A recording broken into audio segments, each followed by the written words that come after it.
Светлана Алексеевич у меня в студии. Светлана Алексеевич, писатель, Нобелевский лауреат. Светлана Александровна, спасибо, что согласились дать интервью в настоящее время. Для меня это большая честь с вами поговорить, но хочется прям сразу перейти к повестке сегодняшнего дня. Но мы не пойдем по новостям, это я вам точно обещаю.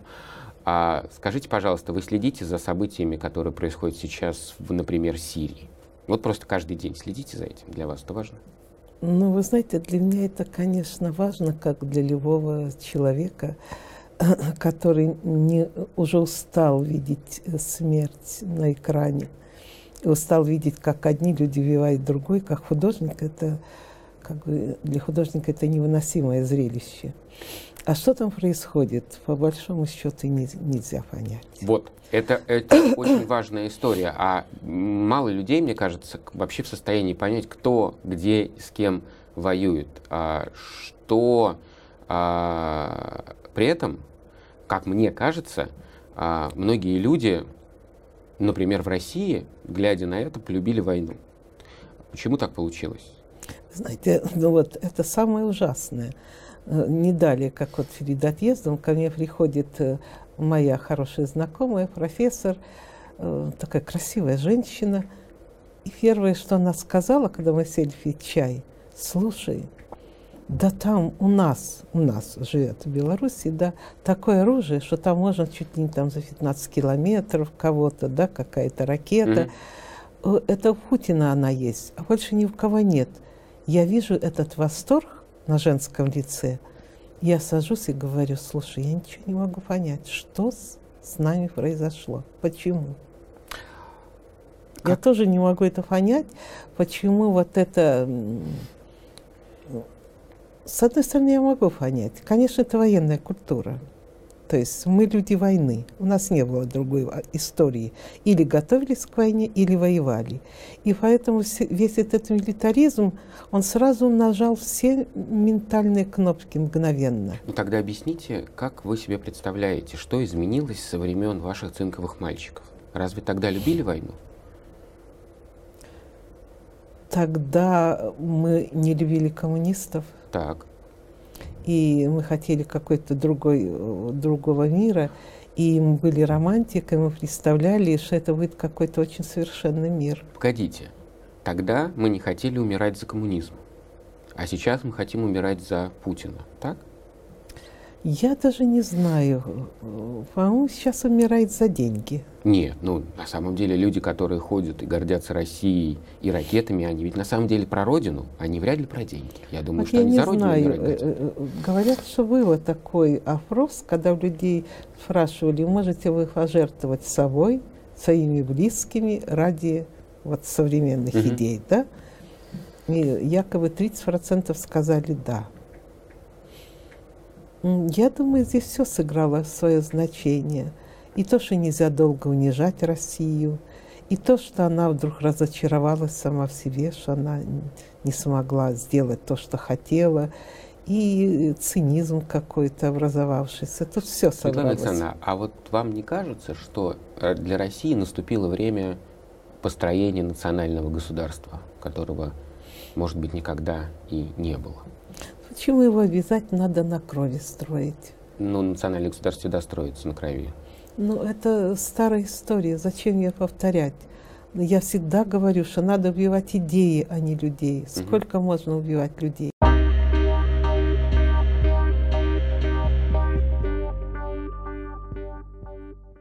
Одни и те же люди, которые воевали в Украине и в Сирии, к ним будет за разные войны разные отношения или одинаковые, как вам кажется?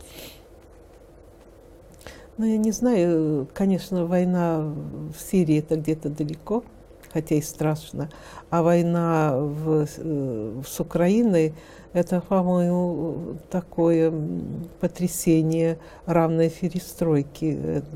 Сознание у людей очень потрясено, потому что брат воюет с братом. Да, это конечно.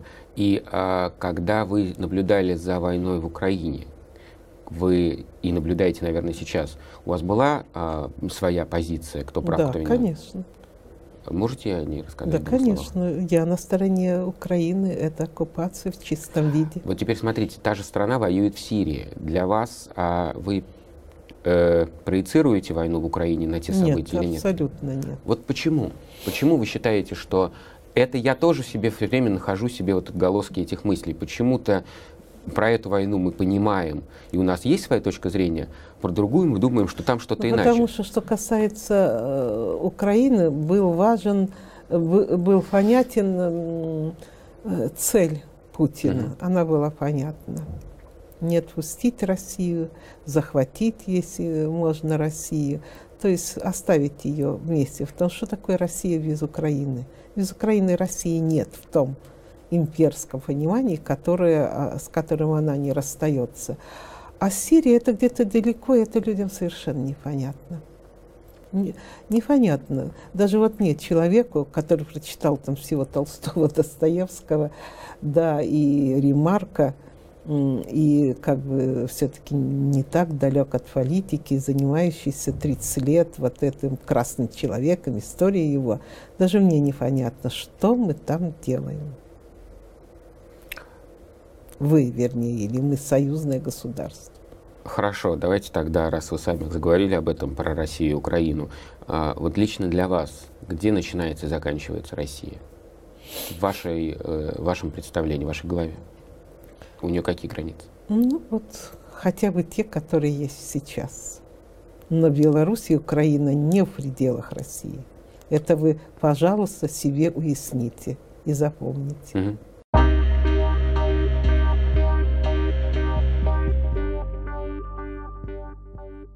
Мне кажется, что у вас есть мягкая ностальгия о людях Советского Союза 80-х годов.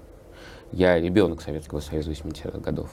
А сейчас нам рассказывают, что те люди, которые по телевизору в России, например, что те люди в конце 80-х были добрые, милые, одухотворенные существа, которые почему-то в 90-е вдруг стали жесткими, бедными, а кто-то злыми и довольно жестокими. А вам не кажется сейчас, вот спустя время, когда нам столько раз вот меняется вся картина мира, что то ощущение о людях 89-го года — это на самом деле большой миф и преувеличение? Ну, я не думаю, что это миф. Если у меня есть ностальгия, то ностальгия, потому что не произошло. Да? Потому что 89-й год, где-то начало 90-х, и, ну, вообще, в начале перестройки мы, конечно, были идеалистами, и мы представляли вот эту свободу как-то себе, что она будет непременно. Вот. Казалось, что все дело в коммунистах, а не в человеческой природе, не в нас самих, не в нашей истории. Поэтому вот я тоскую по этому маленькому кусочку времени, надежды, которое было. А это не миф, это точно не миф. Я помню улицы людей, вот, и людей помню на демонстрациях, которые были, у них даже пластика поменялась. Какая-то свобода была, даже в эти одежды такие примитивные, но это слышалось, таких лиц больше уже не будет. И сейчас таких не будет? Нет, конечно. А на Болотной площади в 2012 году они были? Это были уже другие люди. Чем они отличаются? Это были люди, как бы сказать, которые уже знали, что такое собственность, что такое Европа, они уже поездили, что такое другая жизнь. Это люди, учившиеся многие. Это уже другие люди из другой, можно сказать, из другой цивилизации. Уже компьютер никого уже не пугал, как тогда. Эти люди вам близки? Вы их понимаете? Ну, конечно, я тоже с этими людьми прошла весь путь. Мы уже другие. Но я вспоминаю себя вот тех лет, таких наивных, ярких лет, да, я о них тоскую.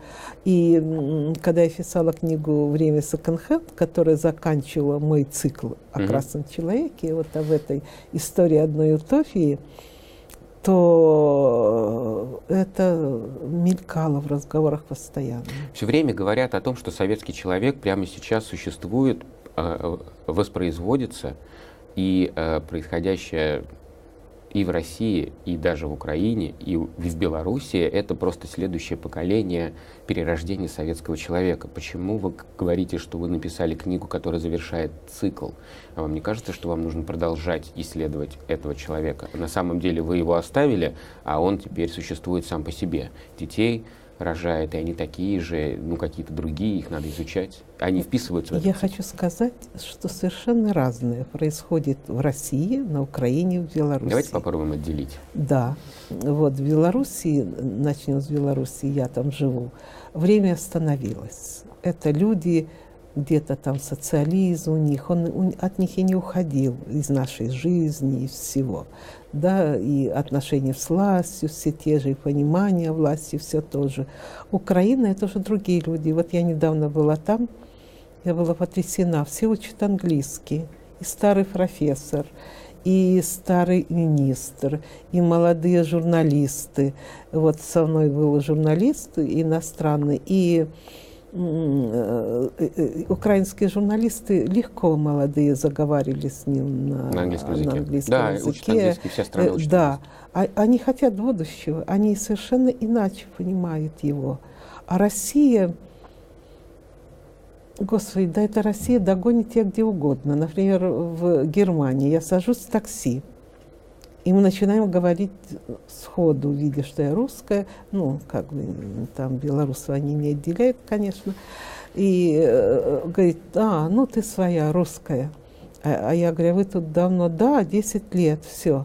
И заговорили о Путине. Я такой ненависти не к Путину, а к тем, кто против Путина. Вот ко мне не видела давно. Почему? Я думаю, это консервативность, которую они везли оттуда, и это, конечно... Нет, а с чем ассоциируется Путин в голове такого? Ну, конечно, с империей, с сильным государством.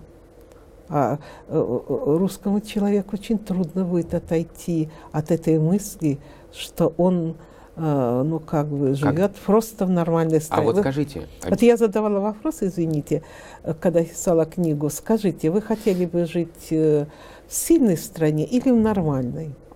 Так я вам хочу сказать, по-моему, 80% хотят жить, если не 90%. Но вы понимаете, как это работает? Когда империя защищала простого человека российского? Когда такое было?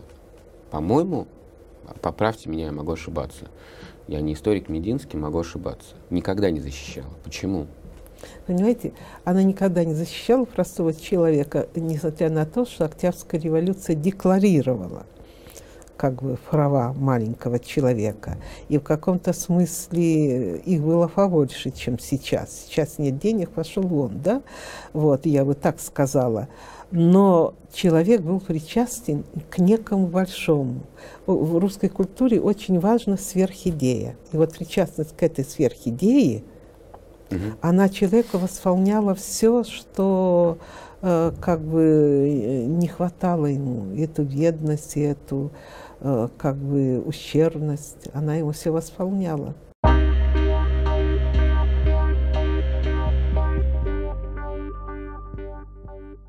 Евгений Водолазкин в романе «Лавр» описывал людей, которые провожали умирающих. Люди, которые работают в хосписе «Вера» в Москве, да, по-моему, занимаются примерно тем же самым, провожают умирающих, чтобы они не оставались одни. Лучше так или лучше оставаться одному? Ну, я не знаю. Я единственное думаю, что мой запас вот боли, защиты от боли исчерпан вот за эти 30 лет. И я бы уже в хосписе не могла работать, и я даже бы не могла зайти в детский дом. Я уже не могу видеть эти человеческие Как это работает? беды. Вы, когда пишете книги о человеческой боли, у вас тратится какая-то часть внутренней защиты или наоборот нарастает непробиваемая кожа? Нет, тратится, конечно. Тратится? Тратится, да. Потому что вы видите, как несовершенен мир, и как он останется несовершенным. И как там, по-моему, Камю писал, что всегда кто-то будет страдать, в конце концов, дождевой червяк, да? Так что мир всегда будет несовершенен, но сейчас он просто варварский. Подождите, а вот вы хотите написать книгу о любви, а с опытом книг, которые вы написали, не может так получиться, что вы напишете книгу, люди прочитают и побоятся любить? Или наоборот? Нет, нет, я не думаю. Я думаю, О что чем эта книга должна быть тогда? Это о любви. Вот мужчины и женщины рассказывают о любви. Зачем? Как зачем? Книга? Да. Но я думаю... Просто книга будет очень откровенной, скорее всего, потому что это будет конечно. документальная книга. Да. Люди прочитают что-то, что им прочитают, как это на самом деле это происходит. будет абсолютно анонимно, это я обещаю всем. Нет, я не к тому, что не испугаются любить. Нет, а почему? Любить, конечно, страшно, и жить страшно. Это больно, как поэтесса Оля Седокова говорит. О, жить это больно. Это почему я должна их пугать? Это так, в жизни есть такой неустранимый трагизм. К этому все готовы. Нет, а это специально будет подчеркнуто вами или нет? Нет, ну почему вы так думаете, что Нет, я не думаю, я спрашиваю. Что я так все время обожаю такое и утешаюсь апокалипсисом? Что у меня нарушены какие-то эстетические... Ни в коем случае я так не думаю. Ну, так, я надеюсь, не произвожу впечатление такой садистки. Нет, не производите. Не происходит. Мне просто интересно, это очень важные вещи. Любовь, смерть, в принципе, это все, в конце концов, мне кажется, я человек, я достаточно дружелюбно настроена к жизни, я люблю мир, и я люблю человека, так что нет. Мне, в принципе, и нравится жизнь, несмотря на весь ужас, который прошел через меня. Человек красивый или нет? Всякий. И нам нечего утешаться, что мы вот такие хорошие. Мы не знаем себя, потому что в какой ситуации мы будем.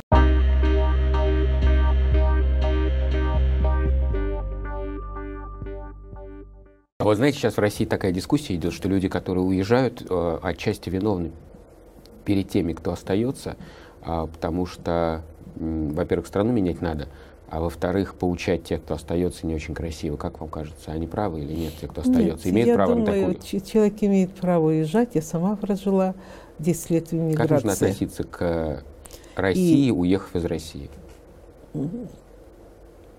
Как и говорил поэт, люблю Россию, я иностранной любовью, все то же самое. А чем помочь можно, уехав из страны? Вот родины? Тем, что говорить о ней то, что думаешь. И тем более эти люди приобретают двойное зрение в тот мир и этот наш.